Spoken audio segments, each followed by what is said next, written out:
हुए उपचुनाव में इस बार जो वोट पड़े हैं और उसके बाद जो कल नतीजे आए हैं, तो उसको लेकर अब ये आम चर्चा है। मैं खुद नहीं कह रही हूँ, ये लोगों में आम चर्चा है कि पहले देश में बैलेट पेपर के जरिए चुनाव जीतने के लिए सत्ता का दुरुपयोग करके फर्जी वोट डाले जाते थे, और अब तो ईवीएम के जरिए भी ये कार्य किया जा रहा है, जो लोकतंत्र के लिए बड़े दुख व चिंता की बात है। इतना ही नहीं, बल्कि देश में लोकसभा व राज्यों में विधानसभा आम चुनाव के साथ साथ खासकर उपचुनावों में तो अब ये कार्य काफ़ी खुलकर किया जा रहा है। और ये सब हमें हाल ही में हुए यूपी के उपचुनाव में काफ़ी कुछ देखने के लिए मिला है। और इस बार महाराष्ट्र स्टेट में विधानसभा के हुए आम चुनाव में भी इसको लेकर काफ़ी आवाज़ें उठाई जा रही हैं। ये अपने देश में यह लोकतंत्र के लिए बहुत बड़ी खतरे की घंटी भी है। ऐसी स्थिति में अब हमारी पार्टी ने ये फैसला लिया है कि जब तक देश में फर्जी वोटों को डालने से रोकने के लिए देश के चुनाव आयोग द्वारा कोई सख्त कदम नहीं उठाए जाते हैं, तो तब तक हमारी पार्टी देश में खासकर अब कोई भी उपचुनाव नहीं लड़ेगी। मैं उपचुनाव की बात कर रही हूँ, बाई इलेक्शन की।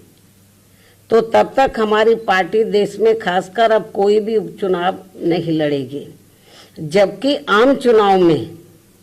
जब जनरल इलेक्शन होते हैं, जबकि आम चुनाव में इस मामले में थोड़ा बचाव जरूर हो जाता है, क्योंकि इनका अर्थात सरकारी मशीनरी का सत्ता परिवर्तन के डर की वजह से जब जनरल इलेक्शन होता है, जो पार्टी पावर में होती है, जरूरी नहीं है कि वो पार्टी पावर में फिर से लौट के आ जाए, दूसरी पार्टी भी आ सकती है।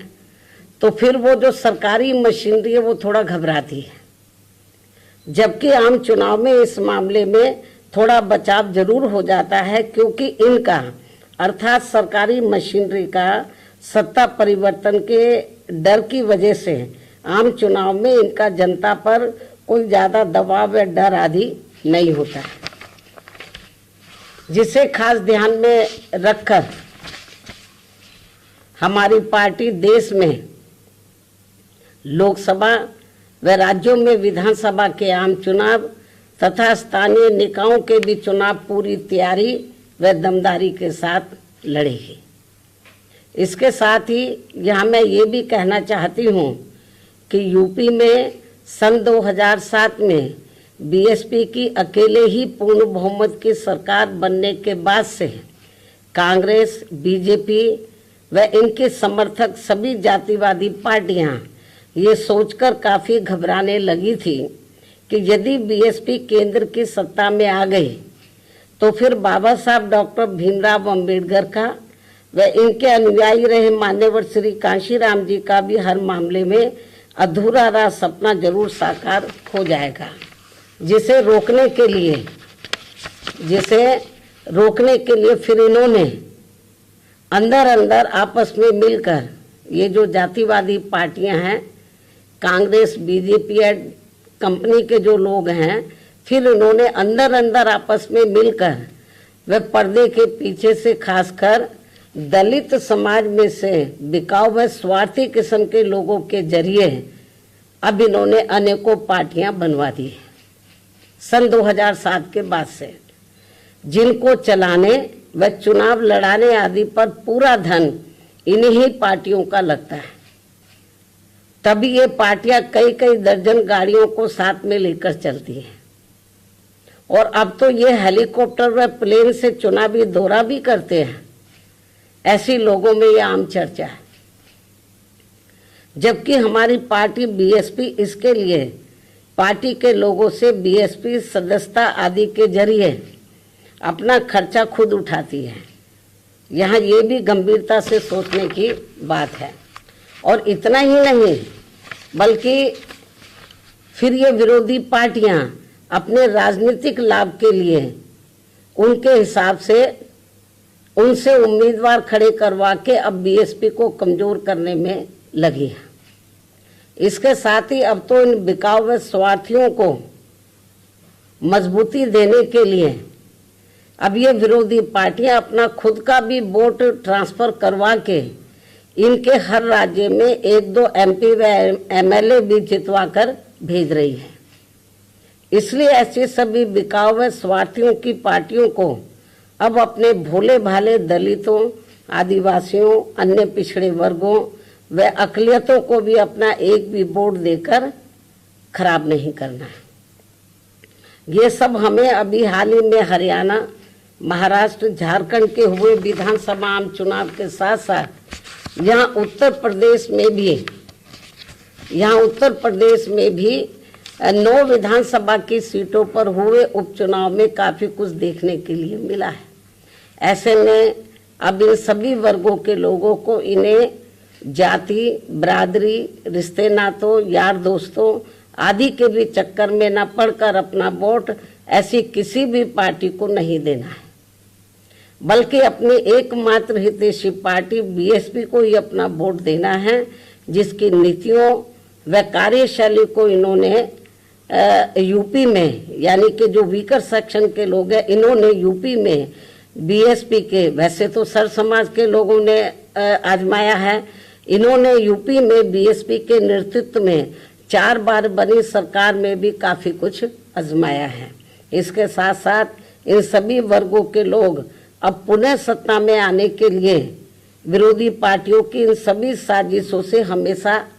सावधान रहना है और आपस में भाईचारा पैदा करके अपनी पार्टी बीएसपी को हर मामले में जरूर मजबूत बनाना है तथा इनकी इन सभी साजिशों से ये लोग हमेशा सावधान भी रहें। वर्तमान में समय की यही मांग है और सर्वजन हिताय व सर्वजन सुखाय के लिए इसकी ये खास जरूरत भी है। और अब मैं विरोधियों की इन सभी साजिशों के बीच अपनी पार्टी के लोगों ने अपने उम्मीदवारों को यहाँ उत्तर प्रदेश में, महाराष्ट्र में, झारखंड में और खासकर उत्तर प्रदेश में जो 9 विधानसभा की सीटों पर बाई इलेक्शन हुए, तो इन सभी सीटों पर अपनी पार्टी के लोगों ने अपने पार्टी के उम्मीदवारों को जिताने के लिए जो पूरे जी जान से कोशिश की है, तो उनका मैं पूरे तय दिल से आभार प्रकट करते हुए अब मैं अपनी बात यही समाप्त करूं। लेकिन इससे पहले मैं यूपी सरकार को ये भी कहना चाहूंगी, कल यूपी में उपचुनाव को लेकर आए अप्रत्याशित नतीजों के बाद से खासकर संभल जिला सहित पूरे मुरादाबाद मंडल में काफी तनाव की स्थिति व्याप्त थी कल से। ऐसे में शासन व प्रशासन को संभल में मस्जिद व मंदिर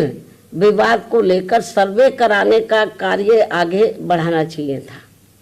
जो तो ये ज़्यादा बेहतर होता। लेकिन ऐसा ना करके जो आज वहाँ सर्वे के दौरान जो कुछ भी बवाल हुआ है, हिंसा हुई है, तो उसके लिए यूपी का शासन व प्रशासन पूरी तरह से जिम्मेवार है। ये अति निंदनीय है। ये जो भी कुछ उधर हो रहा है ये अति निंदनीय है,